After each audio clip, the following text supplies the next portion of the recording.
is The Herd, wherever you may be, however you may be listening. Hour 3 live, iHeartRadio, Fox Sports Radio, FS1, live in Los Angeles in 5 minutes.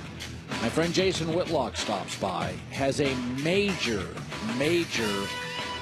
suggestion for LeBron James. Christine Leahy is joining me. As always, hour number 3. Tony Gonzalez here as well. Okay, we're down to 2 games left in the NFL.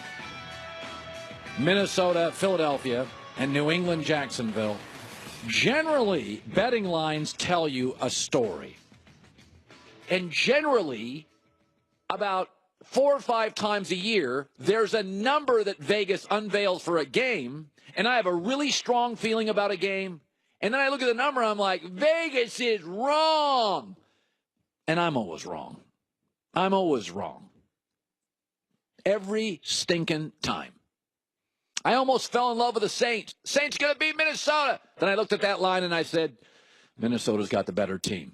And who led 17-0 at half and who eventually won. So if you look this weekend, it doesn't make any sense, right? New England is a 9.5-point favorite over Jacksonville. What? Jacksonville's defense? A 9.5-point favorite. That's what they'd be favored over like the Bills in the regular season. That line doesn't make any sense. What? I said yesterday, I'm like, I think it's going to be ugly. I think it's going to be competitive. And then I look at the line and it's 9.5. And I'm like, okay, timeout, Colin.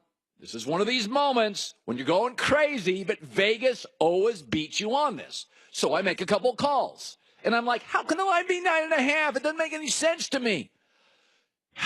And the Vegas guys said, well, there's 4 reasons. Number 1, Jacksonville took a 21-0 and 28-7 lead. Pittsburgh was completely flat, apparently looking ahead to the Patriots. Vegas will tell you New England never comes out flat at home in big games. The second reason is Blake Bortles was 5 for 5 in the red zone against Pittsburgh. Do you know who has the number 1 red zone scoring efficiency defense in the NFL? New England. All it takes is 4 trips to the red zone, settling for field goals, not touchdowns. That's 12 points. Number 3 is the Jags just beat Mike Tomlin. The Jags now face Belichick. Belichick's probably worth 2 to 3 points alone. And finally, the Jags are playing their 4th road game in 5 weeks. Do you remember the last time New England was away from Foxborough? Was it Miami on Monday Night Football? I can't recall. In the end, that number seems wacky, but here's something else to throw at you. Vegas knows New England. The last 15 times that New England has been a double-digit favorite, they're 12-3. Vegas smells the Patriots blowouts coming. By the way, that's not 12-3 winning the games. That's 12-3 against the spread. What did I say to you last week? 2-touchdown favorite over Tennessee. That doesn't make any sense. I was wrong again. Vegas always has a reason. They have no agenda, no bias. They're about getting it right. When you see that line in 9.5, it doesn't make any sense. 9.5, that's like a good team against a bad team in the NFL, isn't it? How often do you see 9.5, 10-point spreads in the NFL? Let's start with once a week. That's like if you're playing the Niners before Garoppolo gets there. That's like playing Cleveland or you're hosting the Jets. 9.5. Vegas knows New England is going to win. And with that, I bring in my friend, host of Speak for Yourself, Jason Whitlock, who has been spending a lot of time in Vegas recently, leading me believe he's winning at craps or his gaming infatuation has increased. Let's segue to the NBA, though. Hold for 1 second. Vegas is wrong about this game. They're Just not like they wrong. were wrong last week. Last week, that 13.5-point spread was ridiculous. It was a money giveaway. The spread should have been 18, 19, Oh, 20 okay, points. that's It like was. I said it on the air. nobody in the NFL is going to give 8. I said it on the air. They were wrong, and they're wrong here again. Patriots will win. They will not cover. They're wrong. So you think it's going to be tight? Yeah. I think they'll win by 4 points. How much are you willing to put out there on that? Nothing. A lot of guys chatter. Yeah. Let's shift to the NBA. So you were bothered yesterday by the Rockets and the Clippers fight. What bothered you? It's a really bad look for Chris Paul. You get your butt beat by the Clippers, and then you run in and try to provoke an incident or your talk, whatever. Maybe he's there trying to cool Trevor Ariza off, but they look small and petty and not ready for prime time. James Harden being involved in this when he didn't even play. This is why people think Houston's too immature to be taken seriously. This is a bad look. Do all that if you win. They got beat by the Clippers in his return, and maybe, the Clippers are finally healthy. Maybe they are better without Chris Paul. Now, that seems... Maybe, maybe. Well, I think the criticism of Houston is do we believe there'll be a step-up, big-moment team? Because as much as I like James Harden, the player, James Harden melted at the end of last year. Remember, he was at a nightclub an hour after the game. There's a sense that just on self-awareness alone, if you looked horrible in the playoffs, you wouldn't be at a club 90 minutes after the whistle. Mike D'Antoni is dropping F-bombs on Blake Griffin during the game. They look small and immature and not ready for prime time. And that's the knock on, can you really take D'Antoni serious? Can you take James Harden seriously? Can you Chris Paul, look, man, I love him to death, but he hasn't had a lot of postseason success. Big moments, they kind of fold. They folded last night and then made fools of themselves after the game. So Broussard came on earlier, and he made the argument that psychologically, if Cleveland doesn't make a move, they'll lose the locker room. Now, I would argue last January, they lost to the Warriors by 33 on MLK Day. So this is what they do every January. The January before, it was Blatt and LeBron were having issues. You have a strong sense of what Cleveland and LeBron should do.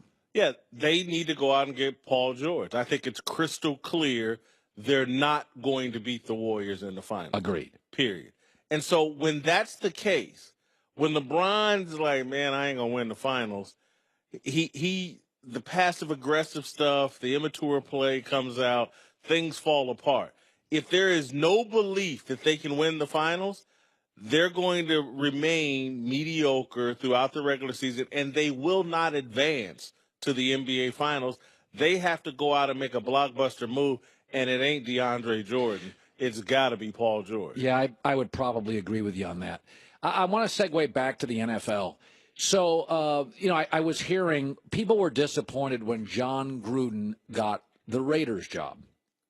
And there was a sense that the Rooney Rule, which was enacted to give African-American coaches opportunities, there was a sense they made a mockery of it. Now, Hugh Jackson went 0-16 and did retain his job. Marvin Lewis, many want out, retained his job. And the Broncos and the Chargers last year hired young African-American coordinators to be head coaches. The Denver coach did not have a good year, retained his job. Let me ask you, do you believe the Gruden move makes a mockery of it, and your feelings overall on the Rooney Rule? The Gruden hiring has nothing to do with the Rooney Rule. The Rooney Rule does not work. What works and what creates opportunity is success. Tony Dungy was amazingly successful. A bunch of his assistants got jobs, from people off his tree, from Tomlin to Herm Edwards to whatever. That's how you create jobs. The Rooney Rule is some type of PR thing that just absolutely does not work. And so what you're having a problem with right now is there's going to be 6, 7 new coaches in the NFL, and none of them will be African-American the way we're headed right now. And you're not even hearing about a lot of African-American coaches interviewing for jobs, because we've reached a point where it's like, oh, man, I'm not going to participate in your sham interview. And that's why I believe the Raiders actually interviewed T. Martin. USC coordinator. Yeah. not a real candidate for the job because you couldn't get NFL guys to do the interviews because like, you're going to hire Gruden. But could you get T. Martin, someone completely unqualified? So what you're saying is black candidates now in the NFL think it's a sham. They know it's a sham, and they're not taking sham interviews unless there's some kind of wink, we'll hook you up in some other way deal. Listen, man, again, I argued this last week on our show. The Rooney Rule is the finish line, and what needs to be corrected is the starting line. And that's why I've never really liked the Rooney Rule. I get it in terms of giving guys an opportunity to interview and they go through the process. But eventually this is where the Rooney Rule was going to lead to where, like, guys like, man, I ain't even going to be involved in that. It's a sham. It's optics only. Yes. And so, again, the NFL, to me, should focus on how do we develop these young coaches early enough so that when we get to the finish line, there are a lot more candidates to be interviewed. But, look, I don't blame the Raiders for what they did. They wanted John Gruden. They shouldn't have had to put T. Martin or whoever else through these sham interviews. They wanted John Gruden. The Raiders have a black general manager in Reggie McKenzie. I don't think they have to apologize for their hiring process. Here are the 7 jobs. Sam put them up. Here are the 7 job openings. I put them in order of what I thought was the best available job, starting with what do you inherit at quarterback, and do you have a legitimate general manager, and what are your draft picks? I think the Colts and the Raiders are the best 2 gigs because I trust Chris Ballard and McKenzie, and I trust Luck and Carr. Arizona, as much as I like that front office and that roster, they're the only NFC team, Jason. The Arizona Cardinals are the only NFC team that enters next year without a franchise quarterback because Garoppolo solved the Niners issue. Everybody in the NFC outside, that is a terrible starting point to be an NFC team. There's 5 AFC teams that don't know what the hell they're doing at quarterback. Hold on, you're calling Eli a franchise quarterback? Well, for one more year, and they have the number 2 pick. Right. So they're going to draft a quarterback, and they have Eli for a year. I can win games with Eli. Oh, you can? You're the guy? The Giants have been looking for you. Okay, where is my order wrong? I think your hometown Indy's the best job easily. They're owned by Jim Irsay, so I'd knock them down a peg for that. Well, who are the Raiders owned by? The worst haircut in the league. And the Lions, see, that was why I put Indy 1. You can argue Detroit has dysfunctional ownership.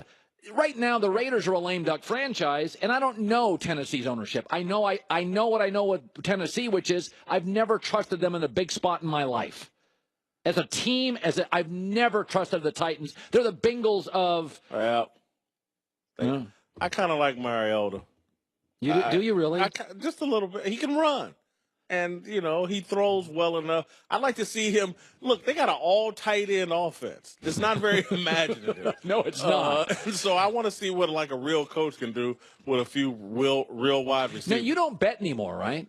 Isn't that part of your When did that start? No, I thought you started. Are you betting? Didn't you just say he was in Vegas? Well, he was in Vegas, but Jason goes to Vegas to eat and watch shows. He's the only guy in the world. He literally goes. I go to Vegas to eat and watch shows too. Yeah. You go every time I talk to you in Vegas. I'm like, "What are you doing?" You're like, "Oh, I slept in. I had a good steak dinner." You go see Bruno Mars. Yeah, you don't. Nice. Yeah, you don't gamble, right? No, I do gamble. Okay. I just don't drink. That's what. Have you that's heard what. about What his is the point of that? Jason's won Who some wins money. with that? You go to Vegas and don't drink. They give away free stuff. Yeah, I was. I don't need alcohol to have a good time. I don't need it. Good It just helps. That's what Jason's the only guy I know that goes to Vegas. I'm not gonna. It should be noted you're not a dry county. You've had a drink. Oh yeah, no. Look, I got one of the best bars in my home of anybody you ever go to. Really? I keep all the fine wines and liquors. You just don't drink it. Yeah, I just don't drink it. It's for others. All right. Good for you, sharing. Jason Whitlock, good seeing you. Tony Gonzalez here, too. Speak for yourself later today. Hey, do you love your car? Most people do. I live in California. It's very much a car culture. But do you reach an age with a car that you don't always necessarily trust it for a long trip? That's where CarShield comes in. It's an extended vehicle service protection. All right? It's a great idea. It's affordable protection if for instance, a fuel pump goes. That can cost you $400 or $500. A water pump could cost you $800-900 or more. It can repair anything from electronics to your GPS to your car's computer. Whatever cars have. I'm not a huge car guy. Goulet, are you a car guy? Do you know what a torque converter is? Because it says here on the script, it could replace your torque converter. We've been confused about this for a while. For a long time. You know what? I'm going to go. It's a type of fluid coupling which transfers rotating power from a prime mover. Thanks, Christine. You're welcome. I don't know what any of those She works mean. at Jiffy Lube after the show. Carshield.com, code HERD, a deductible may apply. 800-CARS-6100, 800-CARS-6100, and mention the code HERD. With a trip to the Super Bowl on the line, who will survive? Vikings, Eagles.